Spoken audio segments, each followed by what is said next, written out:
नमस्कार, मैं कमलेश कबीर आपका एक बार फिर स्वागत करता हूं इस नए एपिसोड में। आज के इस एपिसोड में हम बात करेंगे लोकसभा में सदन के नेता प्रतिपक्ष राहुल गांधी की।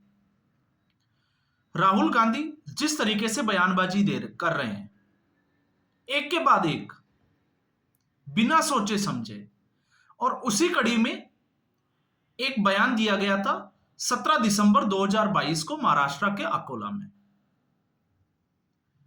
और लगातार जो है वो वीर सावरकर को, सीधी भाषा में हम कहें तो राहुल गांधी हमेशा टारगेट करते रहे वीर सावरकर को। एक भी ऐसा मौका वो चूकते नहीं है जिसमें वीर सावरकर को नीचा नहीं दिखाया जाए। वजह क्या है? वजह साफ तौर से है क्योंकि हिंदुत्व विरोधी जो विचारधारा कांग्रेस पार्टी की 1947 के बाद से मुस्लिम तुष्टीकरण के लिए जो रही है, यह उसी कड़ी में जुड़ा हुआ नाम है। क्योंकि अगर वीर सावरकर को आप देखते हो तो जिस तरीके से उन्होंने हिंदुत्व के लिए जो लिखा और हिंदुत्व के लिए जो किया, वो अपने आप में जो है वो इस पूरे देश के लिए कुछ देने जैसा जो है वो रहा है। अब ऐसे में कांग्रेस पार्टी जो है वो ऐसे लोगों को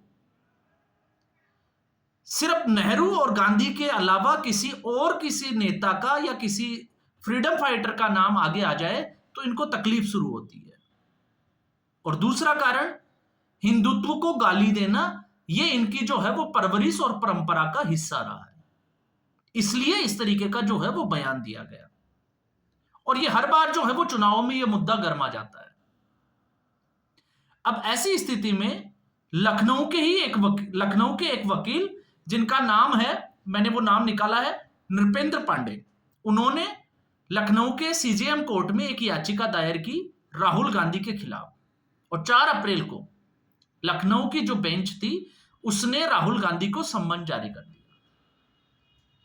तो उस सम्मन को जब जारी किया तो उसको रुकवाने के लिए राहुल गांधी की टीम और वकील अभिषेक मनु सिंह भी, क्योंकि अभिषेक मनु सिंह भी जिस तरीके से हिमाचल प्रदेश से तो चुनाव हार गए, लेकिन राजस्थान से उनको राज्यसभा में भेजा गया। इसीलिए भेजा गया क्योंकि इनको हर वक्त, क्योंकि ऐसी हरकतें वो करते रहते हैं, इसलिए केस लड़ने के लिए पैसा देने के बजाय इनको एक ऐसा राजनेता और ऐसा वकील चाहिए जो इनकी पार्टी के साथ जुड़ा हुआ हो। तो अभिषेक मनु सिंह भी सुप्रीम कोर्ट पहुंचे और सुप्रीम कोर्ट में इसके ऊपर आज सुनवाई हुई।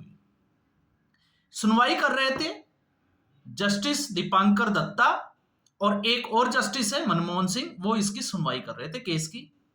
लेकिन इस सुनवाई के बाद में अब सवाल यह है कि हुआ क्या? तो हमेशा की तरह लखनऊ की सीजेएम कोर्ट का जो सम्मन था उसको रोक दिया गया है। सुप्रीम कोर्ट ने फिलहाल इसको रुकवा दिया है और साथ में नृपेश पांडे को सम्मन जारी कर दिया है, जवाब मांगा है। तो अगली सुनवाई पे नृपेश पांडे की तरफ से जो है वो सुप्रीम कोर्ट में जवाब दाखिल किया जाएगा। अब ऐसी स्थिति में कोर्ट ने जो टिप्पणी की, मुझे लगता है कि आज वो हर भारतवासी को जानना जरूरी है अगर आप हिंदू और सनातन धर्म से जुड़े हुए हो। और ये हमेशा से जो है वो ये मुद्दा रहा है कि हम वीर सावरकर को एक तरफा जो है वो कांग्रेस पार्टी माफी वीर का आरोप लगाती है। और क्यों लगाती है? क्योंकि उन्होंने चिट्ठियां लिखी थी अंग्रेजों को, माफी मांगी थी। और माफी किसके कहने पे मांगी थी, ये जो है वो हमेशा छुपाया जाता है। और माफी मांगी गई थी महात्मा गांधी के कहने पर। और उसके बाद में उनकी माफी की जो याचिका थी उसको स्वीकार कर लिया था। तो आरोप क्या थे? आरोप ये थे कि जो जैक्सन, जो कलेक्टर थे अंग्रेजों के जैक्सन, उनकी हत्या कर दी थी अनंत कृष्ण। और अनंत कृष्ण को जब गिरफ्तार किया गया 1906 में, तो उसके बाद में उसने नाम लिया वीर सावरकर का। तो ये केस चलाया गया वीर सावरकर के ऊपर और जुलाई 1911 तक आते आते आजीवन कारावास की सजा दे दी गई और भेजा गया अंडमान निकोबार की जेल में। और मैं हमेशा जो है वो सब लोगों से क्वेश्चन करता हूं इसी बात को लेके कि आखिर वीर सावरकर को अंडमान निकोबार की सेल क्यों और महात्मा गांधी को आगा खां पैलेस जो पुणे का है उसमें नजरबंद, उसमें ही गिरफ्तार क्यों किया गया और वो सारी सुविधाएं क्यों दी गई। तो वीर सावरकर को वो सुविधाएं क्यों नहीं दी गई। एक 5x8 की जो कालकोठरी है उसमें रखा गया और जिस तरीके से यातनाएं दी गई, तो आखिर यह भेदभाव क्यों। अब इसका जवाब जो है वो मुझे लगता है कि शायद सुप्रीम कोर्ट के जो जज है दीपांकर दत्ता, उन्होंने सटीक तरीके से दिया है। और जवाब क्या दिया है उनकी, अगर आप टिप्पणी को देखोगे तो उन्होंने सीधे तौर से यह हवाला दिया कि अगर आप स्वतंत्र वीर सावरकर को माफी वीर कहते हैं, क्योंकि उन्होंने माफी मांगी थी, चिट्ठी लिखी थी, तो फिर जितने भी जो वाइसराय हुए हैं अंग्रेजों के, तो महात्मा गांधी अपनी चिट्ठी में हमेशा लिखते थे आपका निष्ठावान सेवक। तो क्या गांधी को आप नौकर कहोगे क्या। जिसका मैं हमेशा जो है वो सवाल खड़े करता हूं कि आखिर वीर सावरकर, उनको दबाया गया, उनके काम जो थे उनकी सराहना करने के बजाय जो है वो उनको कटघरे में खड़ा किया गया, उनको पेंशन के लिए जो है वो माफी वीर कहा गया, टारगेट किया गया। तो मैं हमेशा यही कहता था कि आखिर महात्मा गांधी का क्या रोल था, आखिर क्यों अंग्रेज जो है वो उनके लिए अपनी गाड़ियां भेजते थे। और जब ऐसी स्थिति थी तो एक चिट्ठी में जब माफी मांगी गई थी, तो फिर अंग्रेजों को लिखने वाली चिट्ठी में महात्मा गांधी अगर ऐसा लिखते हैं कि आपका निष्ठावान नौकर, तो सावरकर अगर माफी वीर था तो गांधी से बड़ा इस देश में अंग्रेजों का कोई नौकर नहीं था। इतिहास जो है वो भरा पड़ा है और सुप्रीम कोर्ट ने भी वही बात बोली है। और सुप्रीम कोर्ट ने यह भी बोला है कि 1980 के दशक में, 1980 में श्रीमती इंदिरा गांधी जो कांग्रेस पार्टी की प्रधानमंत्री थी, उन्होंने वीर स्वतंत्र जो सावरकर थे उनका जो स्मारक के सचिव है उनको चिट्ठी लिखी थी और उस चिट्ठी में सावरकर की प्रशंसा की थी। तो फिर राहुल गांधी इस तरीके की टिप्पणी जो है वो क्यों करते हैं, क्योंकि अभिषेक मनु सिंघवी की दलील थी कि इससे जो है वो कोई भी सामाजिक वैमनस्य नहीं फैलता। तो अगर आप वीर सावरकर को, जिनकी महाराष्ट्र में पूजा की जाती है, ये कोर्ट का टिप्पणी है कि महाराष्ट्र में जिनकी पूजा की जाती है, तो आप सोच के देखिए एक वर्ग विशेष जो सावरकर को जो है वो अपना आइडल मानता है, तो फिर आप उसको गाली कैसे दे सकते हैं। और भविष्य में इससे बचने की जो है वो सलाह भी दी है और सुप्रीम कोर्ट ने यह भी कहा कि अगर ऐसा होता है तो फिर कोर्ट इसके ऊपर स्वतः संज्ञान लेगा। अभी राहुल गांधी को जो है वो छोड़ रहा है।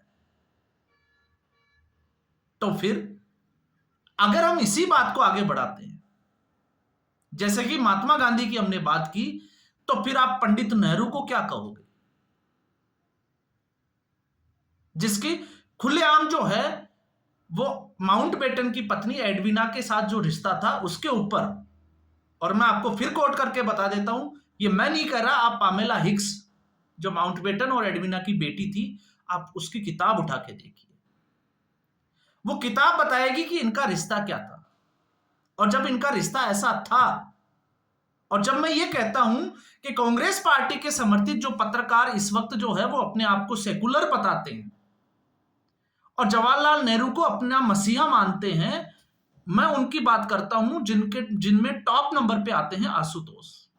और जब आशुतोष आम आदमी पार्टी में गए थे तो 2017 में जब आम आदमी पार्टी के महिला एवं बाल कल्याण विकास मंत्री, जिन्हों की एक जो है वो सेक्स सीडी वायरल हुई थी, महिला के साथ यौन शोषण की, राशन कार्ड के बदले, तो उसके बाद में उसको डिफेंड करने के लिए आशुतोष ने एक ब्लॉग लिखा था और उसमें सीधे तौर से महात्मा गांधी, जिनको कटघरे में खड़ा किया गया था सरला चौधरी के नाम से, कि आखिर महात्मा गांधी के सरला चौधरी से क्या रिश्ते थे, जो कि रविंद्रनाथ टैगोर के आश्रम से थी।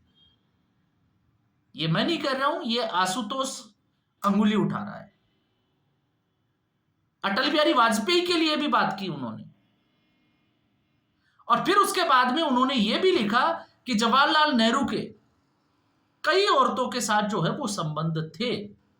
और आज आप देखिए कि आम आदमी पार्टी से किक आउट होने के बाद में वही आशुतोष जो है वो अपनी डीपी के बजाय एक्स के ऊपर जवाहरलाल नेहरू की डीपी लगाए घूमता है। तो फिर आशुतोष के ही शब्दों की अगर हम बात करें, उन्हीं को कोट करें, तो फिर नेहरू को हम क्या कहेंगे? उसके लिए कौन सा शब्द इस्तेमाल करना चाहिए? और जब इनके लिए अगर हम ये शब्द इस्तेमाल करते हैं, तो फिर राहुल गांधी को एक और सबसे बड़ा जो सवाल खड़ा हो जाता है, मैं धर्म की बात नहीं कर रहा कि राहुल गांधी किस धर्म से है, लेकिन सोनिया गांधी का पास्ट क्या कहता है? सोनिया गांधी कौन थी? एंटोनियो माइनो जिसकी हम बात करते हैं, वो इटली में क्या काम करती थी? तो फिर उनके लिए कौन सा शब्द इस्तेमाल किया जाएगा? आज तो भले कांग्रेस पार्टी खुश होती हो और इनके जो जितने भी जो कार्यकर्ता है, प्रवक्ता है, इनको मिर्ची लग जाती है जब इनके बारे में सवाल किए जाते हैं। तो जब अगर ये स्वतंत्र वीर सावरकर के ऊपर सवाल खड़े करेंगे, तो ये सीधे तौर से ये सावरकर के ऊपर नहीं, ये हिंदुत्व के ऊपर सवाल खड़े करते हैं। तो फिर लाजमी है कि आज सुप्रीम कोर्ट ने महात्मा गांधी के लिए टिप्पणी की है, कल को यही कोर्ट जो है वो नेहरू और सोनिया गांधी के बारे में भी टिप्पणी कर सकता है। यह भी कांग्रेस पार्टी को जो है वो मुझे लगता है कि अब सोचना, विचार करना चाहिए कि किसके ऊपर अंगुली उठानी है और किसके ऊपर अंगुली नहीं उठानी है। बाकी एक के बाद एक जो है वो कई मामले राहुल गांधी के खिलाफ चल रहे हैं और कईयों में राहुल गांधी को सम्मन भी जारी हो चुके हैं। तो आज के एपिसोड में बस इतना ही। उम्मीद करूंगा ये वीडियो एपिसोड आपको पसंद आया होगा। वीडियो को लाइक करें, शेयर करें, चैनल जरूर सब्सक्राइब करें। धन्यवाद।